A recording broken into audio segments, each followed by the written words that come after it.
My girlfriend is a bona fide heiress. To celebrate her birthday, she threw a lavish pool party at her family's estate.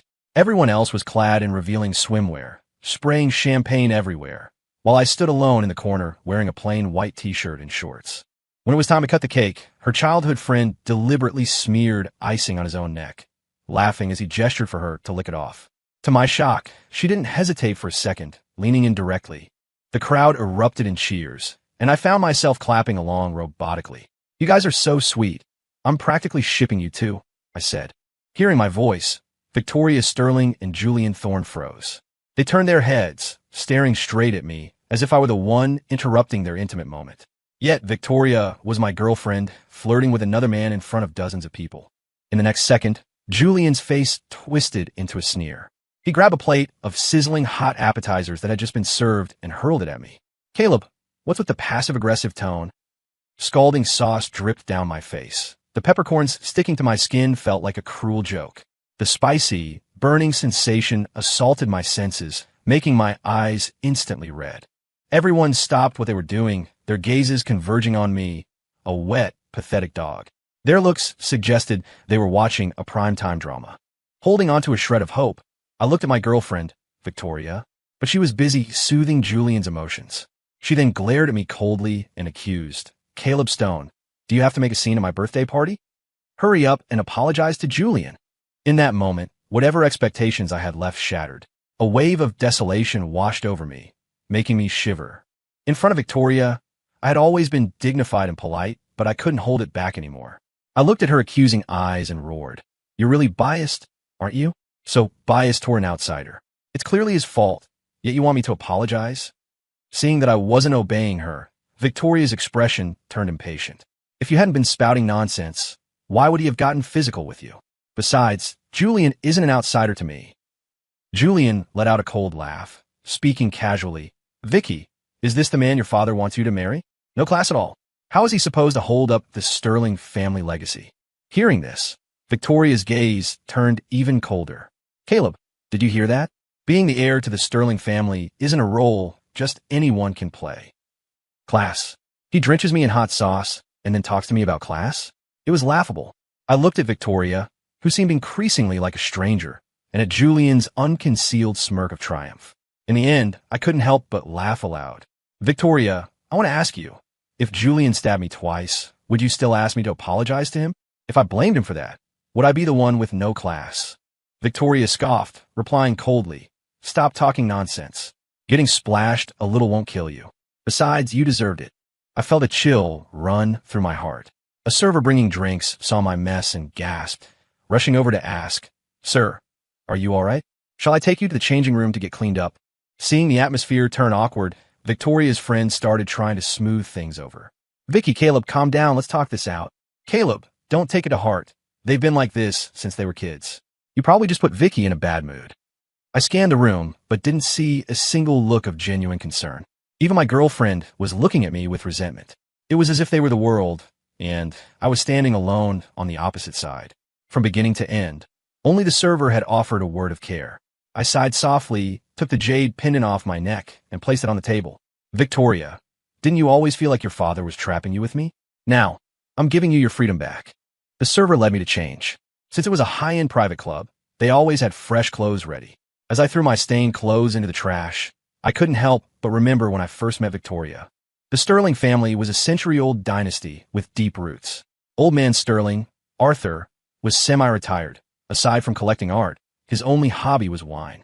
He had high standards, and very few wines on the market pleased him.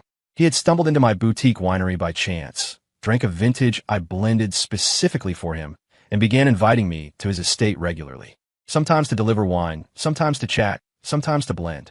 The Sterlings had a massive wine cellar, and Arthur told me I could use it whenever I pleased. One time I visited, Victoria happened to be rushing out the door. We collided. The jade gourd bottle in my hand fell to the ground, shattering instantly. Arthur rushed out to check, but instead of mourning his favorite purple bamboo vintage, he smiled at the two of us. "Vicky, look at you rushing around. Hurry up and take Caleb to get changed." Arthur liked me a lot. He often spoke of his daughter and had been planning to introduce us. After visiting so many times, that was the first time I met the Sterling heiress. She was dressed beautifully, looking like a celestial being, exuding an air of nobility. The corners of her mouth lifted slightly, revealing a sweet yet polite smile. I often hear Father mention that your brews are rare in this world. Smelling it today, it truly is extraordinary. I'm terribly sorry for wasting such good wine. I had assumed that coming from such wealth, she would be somewhat entitled. But her humility and warmth instantly won me over. I smiled and responded, "It's fine. If the wine breaks, I can brew more. What's more important is meeting someone who understands how to appreciate it. If you like it, Miss Sterling, I'll bring you a bottle more suited to your palate next time." She replied softly, "Since you've gifted me fine wine, allow me to prepare a meal so we can enjoy it together. How does that sound?" Arthur watched our exchange from the side, unable to hide the smile in his eyes. Over time, our contact became frequent. Arthur often invited me over, creating opportunities for us to be alone. The day we got together, I gave her a special bottle of peach blossom wine.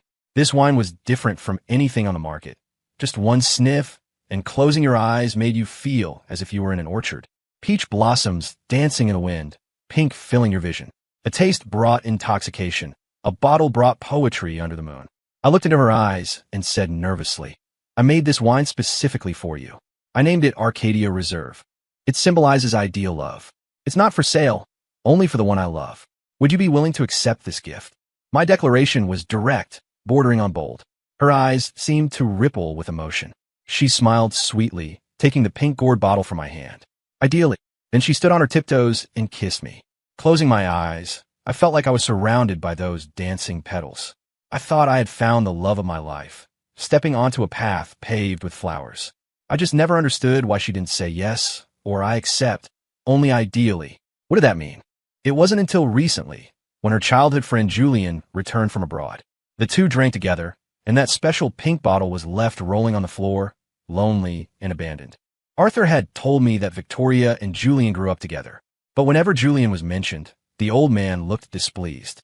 Julian was the son of our housekeeper. We took him in when he was young to play with Vicky. Later, his mother died in a car accident while grocery shopping, and his father passed early from illness.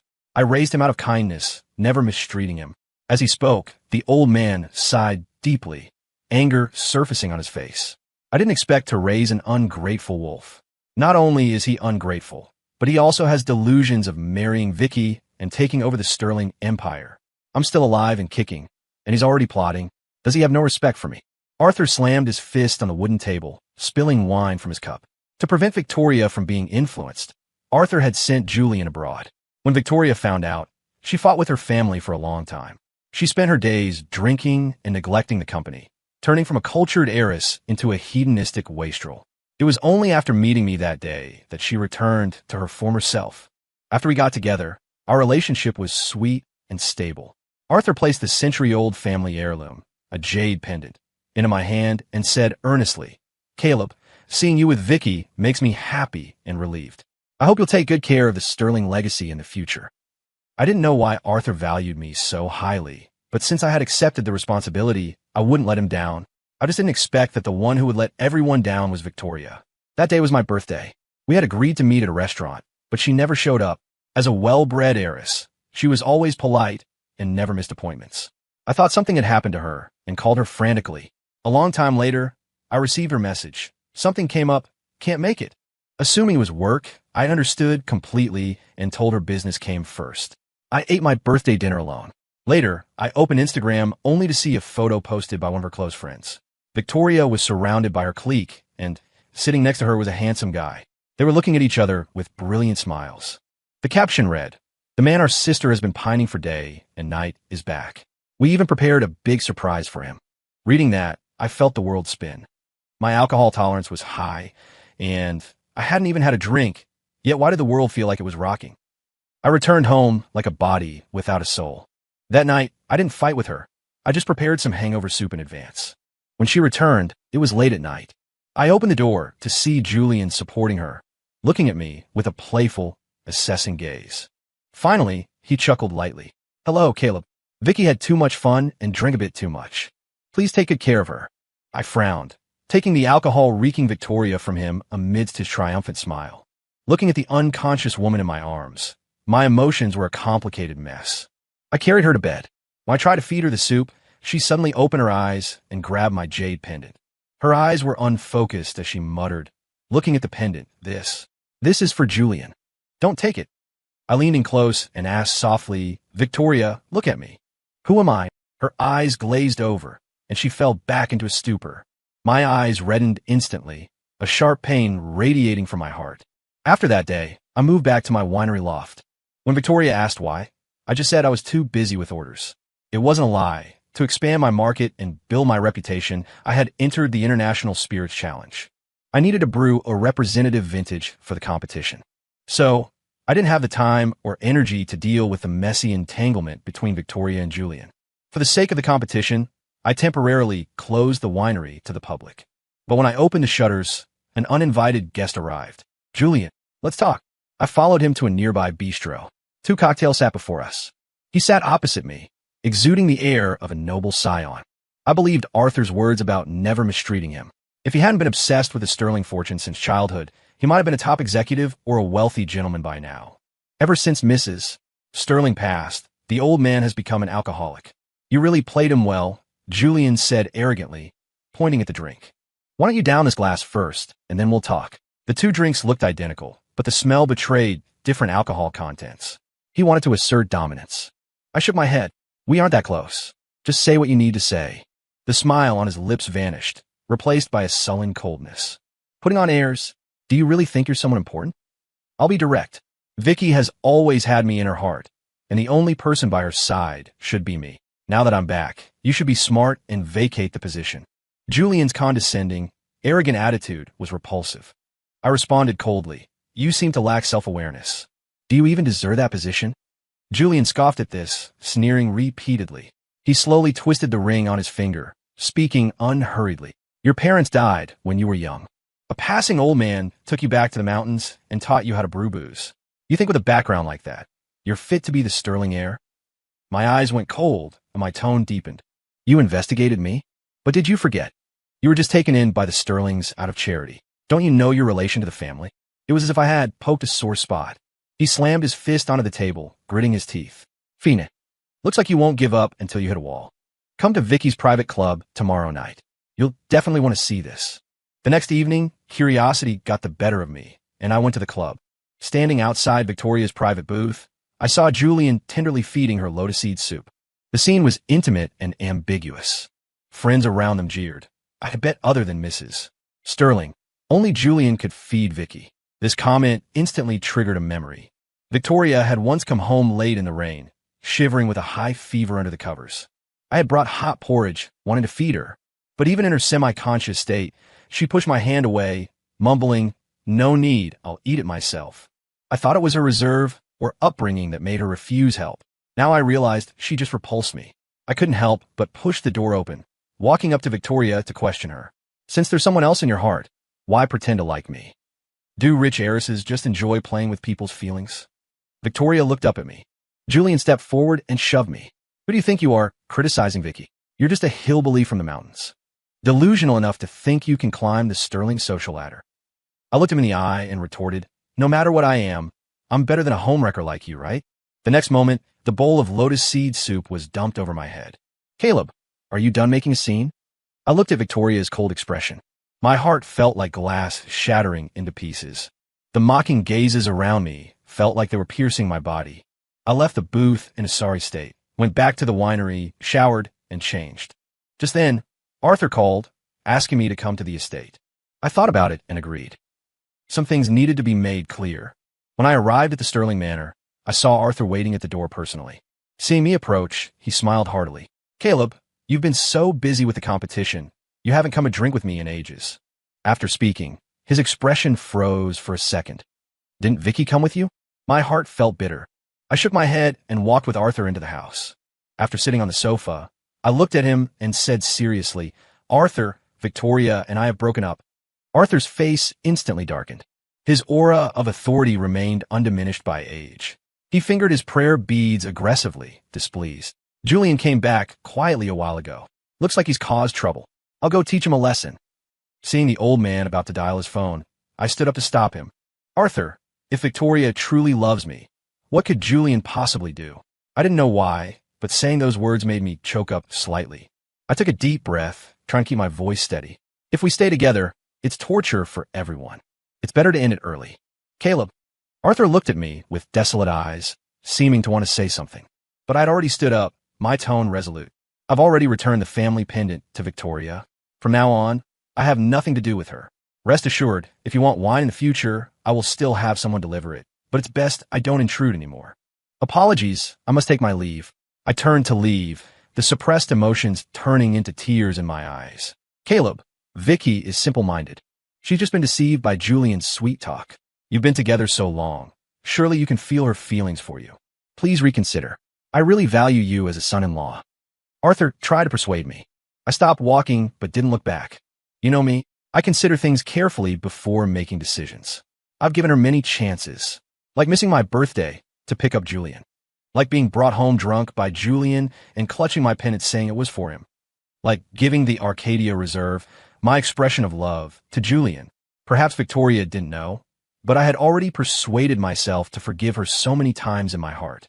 Walking in the dark night, the cold wind blowing, I let those beautiful memories scatter into the wind, one by one.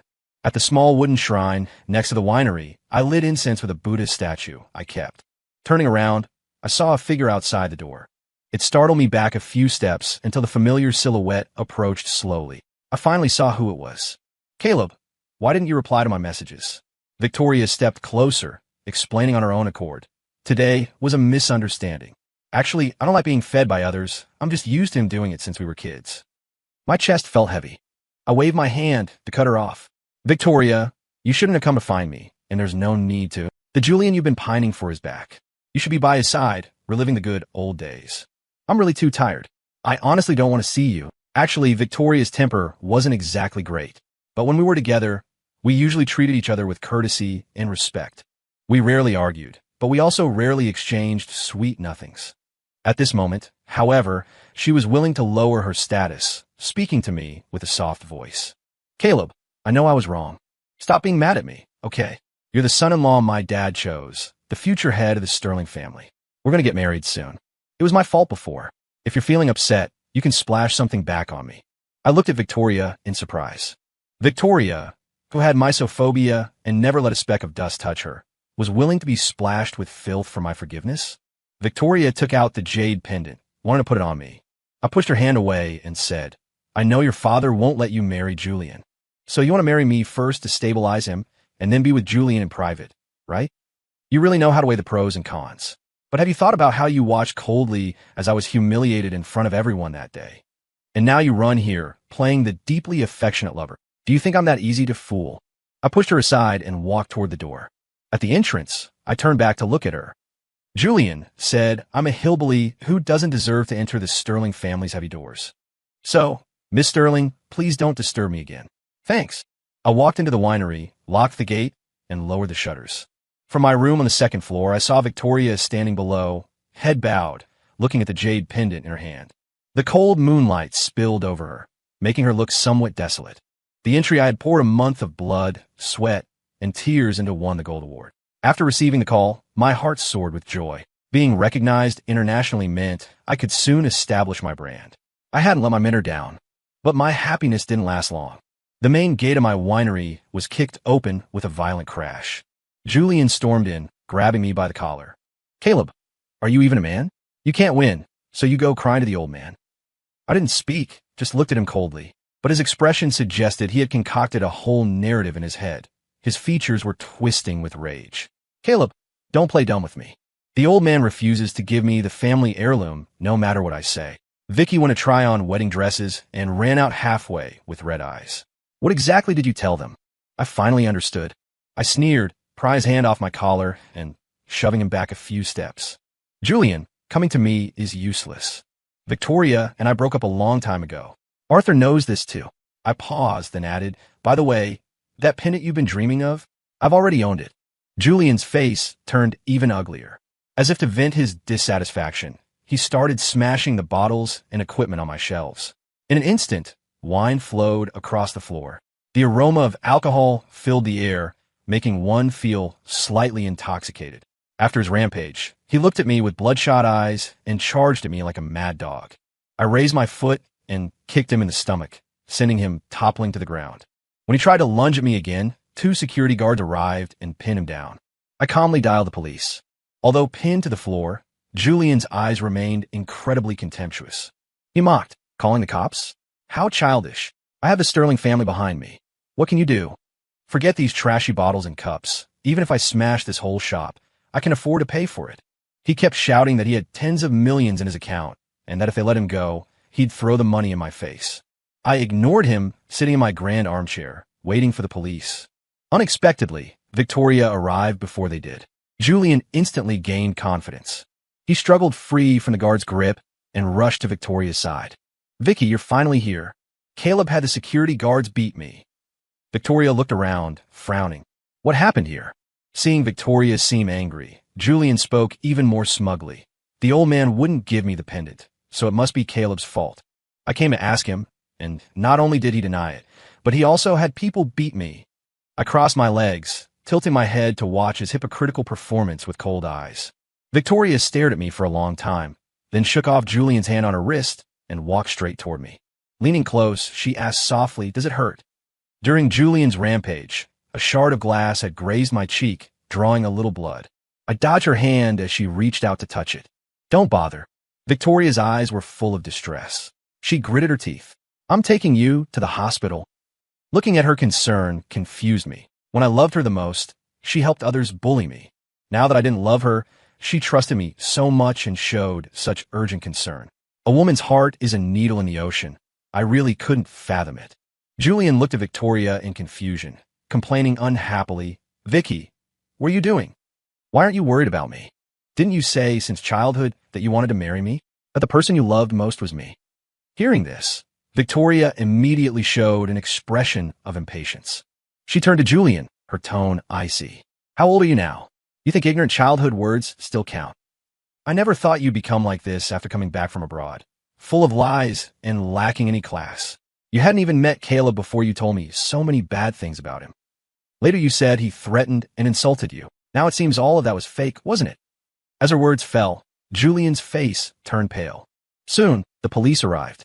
After understanding the situation, they asked us to go to the station to give statements. I stood up to walk ahead. Victoria tried to link her arm with mine, but I shook her off. Julian saw this and fumed. "Vicky, have you really fallen in love with this hillbilly?" Victoria snapped her head around to glare at him. "If you can't speak properly, shut your mouth." I listened, but my heart remained unmoved. Since there was no serious physical injury, I just demanded Julian pay for all damages and compensation. After giving our statements, I saw Arthur Sterling, with his head full of white hair, rushing over. He looked at the wound on my face, frowning with heartache and concern. Then he turned and scolded his precious daughter. "Victoria Sterling, are you trying to kill me? If you insist on marrying this piece of trash who can't even stand on his own feet, then consider yourself fatherless. I won't care about you anymore." After speaking, he looked at Julian. He roared, "Julian Thorne, you stayed in the Sterling home for so many years, went to aristocrat schools abroad, yet you act like a street thug. You're a disgrace." Unable to contain his anger, he took his cane and struck Julian on the leg. Julian grimaced in pain, but didn't dare say a word. After all, this was the head of the Sterling family. When he was angry, his presence was overwhelming. Every word struck the soul. "Listen to me, both of you. I gave that pendant to Caleb. Even if he isn't my son-in-law, I regard him as my own son. If he doesn't want the pendant, I'll smash it." Victoria watched her father, gasping for breath, and stepped forward in distress to rub his chest. She looked at the old man with red eyes and said, "Dad, that pendant." Arthur sighed heavily and said to Victoria, "After your mother passed, I understand your thoughts less and less. What is so wrong with Caleb that he can't walk into your heart?" Victoria lowered her head and took out her phone to play a recording. "Vicky, I heard the old man gave the family pendant to Caleb. He grew up in the mountains. You have to watch out for his hidden agendas. Everyone knows you're the only Sterling daughter. So many people want to marry you to take over the family. Think about it. Does he love you, or does he have an objective? Vicky, you know me. I genuinely want you to be happy. I don't want to see anyone hurt you." Julian's voice came from the phone, filled with concern and tension, as if he were a devoted lover having his love stolen, enduring the pain to offer blessings. Arthur glared at Julian and said wearily, "I had to force that pendant onto Caleb, and he still wouldn't accept it. He told me he didn't want anyone questioning his feelings for you. Speaking of this, Arthur put his hand on Victoria's shoulder and said earnestly, Vicky, can you really not see who is sincere toward you? Think carefully about what Caleb has done for you. Does all that not outweigh one sentence from an outsider? Julian lowered his head, looking desolate. Victoria was silent for a long time, then looked up at Arthur with teary eyes. Dad, I'm not marrying Julian. Then she looked at me. Caleb, I was wrong. I mistakenly thought I still liked Julian, but I ignored my true feelings. When you weren't by my side, I felt empty. I couldn't be happy no matter what. That day I went to try on wedding dresses. The groom I imagined in my mind was you. I thought about how regrettable it would be if the person I married wasn't you. As she spoke, she began to cry, her voice choking up. Caleb, I realized the person I love has always been you. I just found out too late. I kept deceiving myself. Actually, the person I liked before was just a man who only cared about my family background. Caleb, I understand now. Can you give me a chance to make it up to you? Victoria's words didn't move me much, but Julian's eyes reddened. Arthur looked at me, his eyes full of expectation. I looked at Victoria for a long time, finally shaking my head. Victoria, I don't want late affection. While waiting to go abroad to accept my award, Victoria came to the winery many times, but I avoided seeing her. Sometimes she would stand outside all day, sending me messages begging for forgiveness, asking for one more chance. But I refused every time, eventually blocking and deleting her contact. Soon, I boarded the plane to London. By winning the Gold Award, I not only made a name for my brand, but also gained a lot of knowledge and experience during the exchange. Back at the hotel, I received a call from Arthur. But when I answered, it was Victoria's voice. Caleb, I saw the news. You're amazing. I'm so proud of you. Before I could speak, she rushed to say, I know the things before hurt you deeply. From now on, no matter what, I will stand firmly on your side. If you're still angry, you can vent however you want. I really miss you so much. Before she could finish, a gasp came from the other end. The next second, Julian's nervous voice came through. You need to come back immediately. Vicky, for you. The call cut off.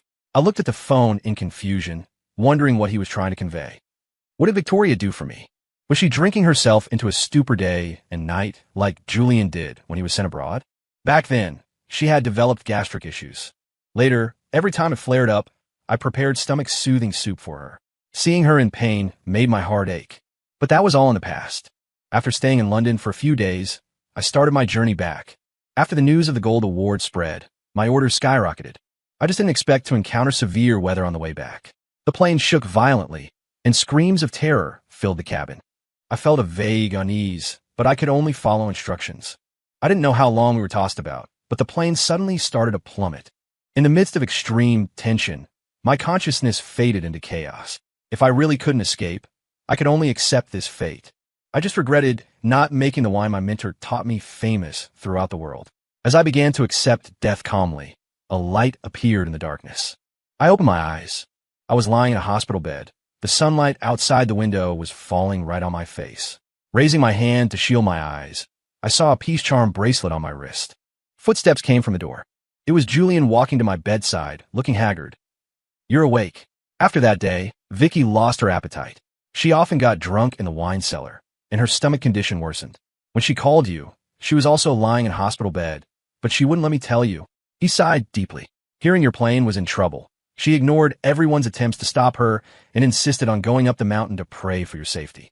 6,000 steps to the chapel. She walked up them, enduring the pain. As Julian spoke, he began to choke up, tears shimmering in his eyes.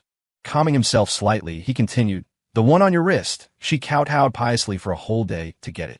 She said, you believe in this. I was suddenly pulled into a memory. The first time I brought Victoria back to the winery, I asked her to light incense with me. She said she didn't believe in that. I didn't expect she would pray to bodhisattvas for my safety. I smiled bitterly and shook my head, asking the nurse to cut the charm off my wrist. I handed it to Julian. Trouble you to return it to her. It looks like she needs it more. Julian was stunned, wanted to say something, but finally just turned away with a sorrowful expression. Perhaps having experienced so much, his back no longer looked as proud and upright as when we first met. Not long after, I saw Victoria coming over in a hospital gown. Her face was pale. She walked slowly to my bedside and took my hand. Caleb, I'm glad you're okay. As she spoke, she tried to tie the charm back onto my wrist. I gently pushed her away and said weakly, keep it for yourself. Her eyes turned red instantly, her voice trembling. Caleb, do you not like this style? I'll go ask for a new one, okay? I shook my head and said flatly, Victoria, I don't like anything you give me. Victoria froze, her eyes full of hurt. Her legs gave out, and she almost fell to the floor. Julian rushed forward to help her up. I sighed and asked, You climbed 6,000 steps in pain to pray for this. Her eyes were dark and unreadable as she answered dejectedly, No such thing. They were just talking nonsense. Victoria seemed to have changed. In the past, anything she did for me, she would make sure to tell me, expecting me to give more in return. But now, she seemed to have learned how to love. I nodded slightly and said, Don't waste time on me. Take care of your body. Don't make the people who care about you worry. But she wouldn't leave, standing by the bed looking at me with red eyes. She used to always dress beautifully, like a princess. I had never seen her this fragile and helpless. I advised her, Victoria, we're already separated. She lowered her head, tears falling like beans. Julian stepped forward to comfort her. Vicky, let's go back. The old man isn't in good health. Don't let him worry. She looked up at me, a look of deep finality. Finally, she sighed softly and turned to leave with Julian's support. The peace charm slipped through her fingers, hitting the floor with a crisp sound. I watched her desolate back and the charm on the ground. I couldn't help but remember that day she watched me get splashed with hot food. All I got was her cold remark, Getting splashed won't kill you. But when I really was in danger, she endured stomach pain to climb a mountain just to pray for my safety. Human emotions are truly complicated sometimes. My body was fine. I was discharged after 2 days. Packing my things and walking out of the ward, I saw Victoria waiting for me. In just these few days, she seemed to have lost even more weight. Caleb, can I walk you out? Saying that, she reached out to hold my hand. I dodged and said to her, No need. We're on different paths now. Treat your illness well. I walked past her with large strides. Behind me came the sound of her collapsing. Soon, doctors and nurses rushed to help her. I frowned slightly, but didn't stop walking. I ran into Julian, rushing to find Victoria. He looked worriedly at Victoria behind me, then stopped in front of me. Caleb, Vicky's stomach condition has become serious. It might be cancerous. I paused, nodding somewhat numbly. For a moment, I didn't know what to say. In just over a month, my state of mind had undergone a massive change. Seeing my reaction, Julian sighed. Visit the old man when you have time. He talks about you constantly. Okay, Arthur was the person who treated me best besides my mentor. I often saw my mentor's shadow in him. In my heart, he was an elder worthy of respect. So I agreed readily. That night, I reviewed the past 20-something years like a revolving lantern. I felt somewhat emotional. The next day, I posted on the winery's account that Arcadia Reserve was now for sale. I had never thought of selling it publicly before. I had only made one small bottle. Mass production would take time. The official launch would be in a month. During the launch conference, I received a call from Victoria. Her voice was exhausted. Caleb, I'm going abroad for treatment. I watched your live stream. I'm proud of you. I replied, Thank you. Sobbing came from the other end of the phone. Caleb, can you come see me off later? No. After a moment of silence, she suddenly laughed. Caleb, I don't know if I'll see you again. Don't you often burn incense and pray? Could you pray for my safety? I paused. I wish you safety. I hadn't thought to pray for her, but it counted as a sincere blessing. Caleb, you've always been so kind. I said calmly. After all, you went up the mountain to pray for my safety. I shouldn't curse you. Hearing the boarding announcement on her end, I hung up directly. A reporter asked me a question. Why does the wine, symbolizing love, taste bitter amidst the sweet, and sweet amidst the bitter? I smiled and answered, Everyone expects to meet ideal love, but in reality, there are very few such lucky ones. More often, love has both sweetness and bitterness. Only through constant friction can we find real happiness. The prerequisite for achieving this happiness is sincerity and steadfastness, neither of which can be missing. Story complete.